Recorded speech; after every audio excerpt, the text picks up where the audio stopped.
दोस्तों, आज की कहानी जंगल के परिवेश पर आधारित है और मधुमक्खियों और शेर की कहानी है।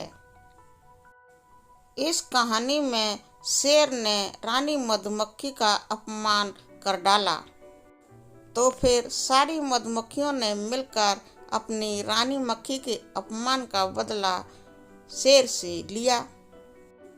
आइए सुनते और पढ़ते हैं मधुमक्खी और शेर की यह दिलचस्प कहानी।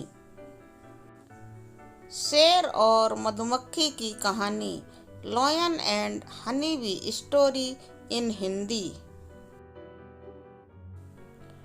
दोस्तों, एक समय की बात है। एक जंगल में शक्तिशाली शेर रहता था।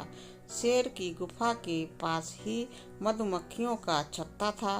मधुमक्खियां अक्सर शेर की गुफा के पास चली जाती थीं और फूलों का रस लेकर वापस अपने छत्ते में आ जाती थीं। शेर को मधुमक्खियों का इस प्रकार अपनी गुफा के पास आना पसंद नहीं था। एक दिन मधुमक्खियों की रानी शेर की गुफा के पास आ गई। मधुमक्खियों की रानी आकार में साधारण मधुमक्खियों से थोड़ी सी बड़ी थी।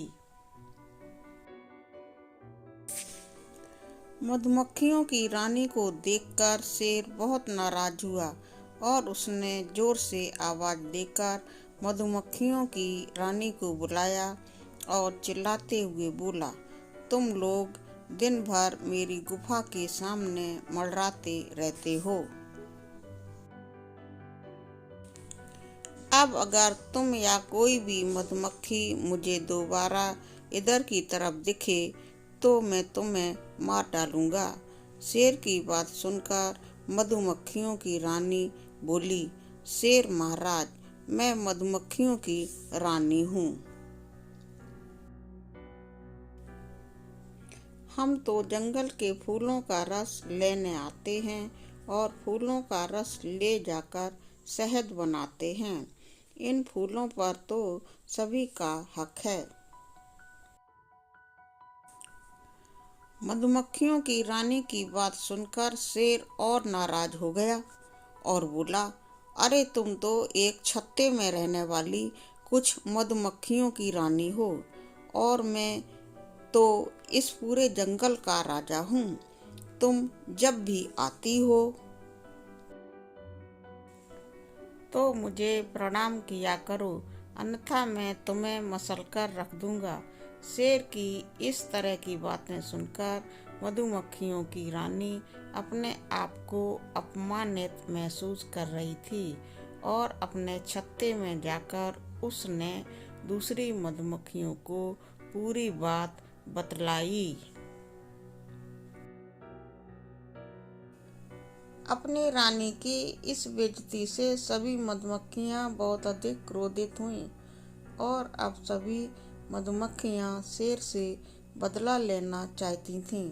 एक दिन जब शेर घूमते हुए मधुमक्खियों के छत्ते के पास से गुजर रहा था, तभी सभी मधुमक्खियां शेर को काटने लगीं। मधुमक्खियों के इस हमले से शेर दर्द से बुरी तरह चिल्लाने लगा, पर मधुमक्खियों ने उसे नहीं छोड़ा।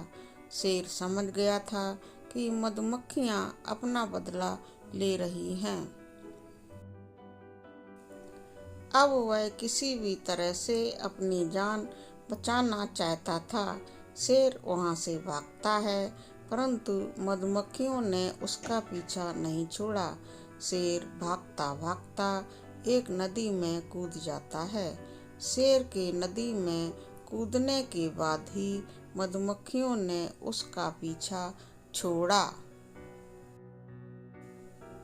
इस तरह शेर ने पानी में कूदकर अपनी जान बचाई और मधुमक्खियों के डर से दोबारा अपनी गुफा में कभी भी नहीं आया। दोस्तों, कहानी से शिक्षा। शेर और मधुमक्खी की इस कहानी से हमें यह शिक्षा मिलती है, संगठन में बहुत शक्ति होती है। संगठन की शक्ति से छोटे से छोटा जीव भी बड़े से बड़े जीव को भी हरा सकता है। तो दोस्तों, हमारी आज की यह मधुमक्खी और शेर की कहानी आपको कैसी लगी? कमेंट सेक्शन में लिखकर अवश्य ही बताएं। वीडियो को लाइक करें एवं दोस्तों को अवश्य ही शेयर करें और अच्छी अच्छी शिक्षाप्रद नैतिक कहानियों के वीडियो आगे देखने के लिए प्लीज़ मेरे चैनल को सब्सक्राइब करें और बेल आइकन को भी अवश्य ही दबा दें। दोस्तों, थैंक यू वेरी मच।